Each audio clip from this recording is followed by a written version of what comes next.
Plant FAQs. Rumohra Adiantiformis, Leatherleaf Fern. Leatherleaf Fern FAQs. Everything you need to know. When I first encountered the leatherleaf fern, I was struck by its lush, deep green fronds and the elegant way it added a touch of tropical flair to any space. Since then, I've learned quite a bit about this fascinating plant, and I'm excited to share my insights with you. Here's everything you need to know about the leatherleaf fern, including care tips, propagation advice, and more. What is leatherleaf fern? The leatherleaf fern, scientifically known as Rumohra Adiantiformis, is a perennial fern native to the subtropical and tropical regions of the world.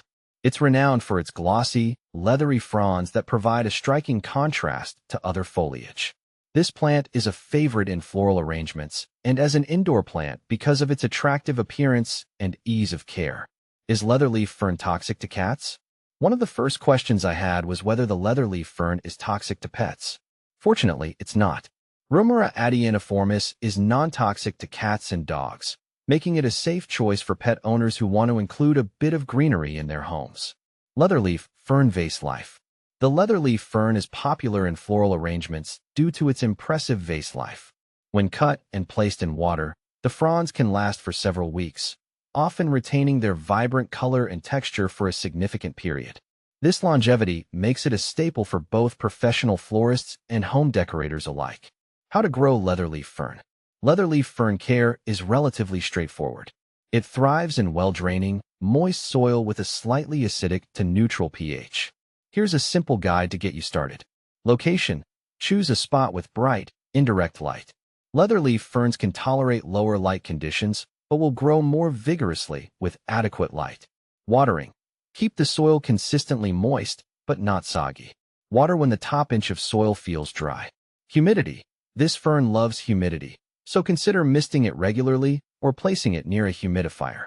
Temperature. It prefers temperatures between 60 to 75 degrees Fahrenheit, 15 to 24 degrees Celsius. Avoid exposing it to drafts or sudden temperature changes.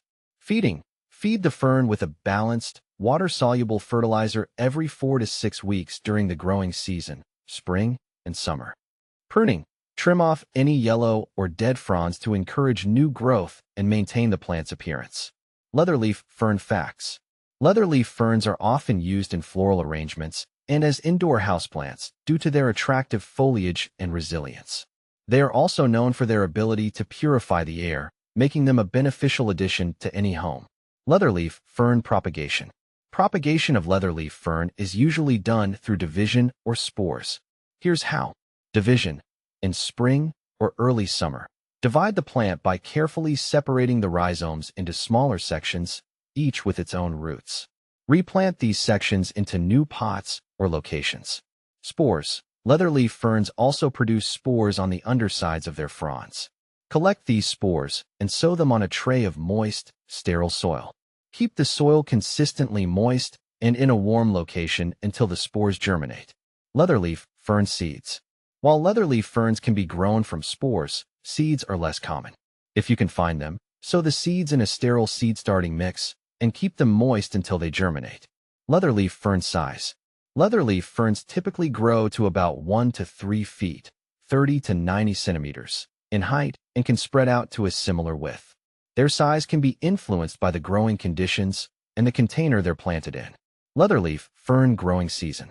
Leatherleaf ferns grow actively during the spring and summer months.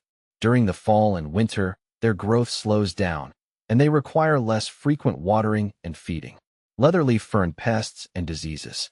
Leatherleaf ferns are generally resistant to pests, but they can occasionally suffer from issues such as spider mites. These tiny pests can be controlled with regular misting or insecticidal soap.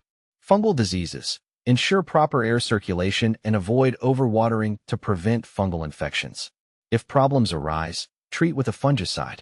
If you're considering adding a leatherleaf fern to your home or garden, I can attest to its beauty and ease of care. Its glossy fronds and versatility make it a standout choice for both beginners and experienced plant enthusiasts.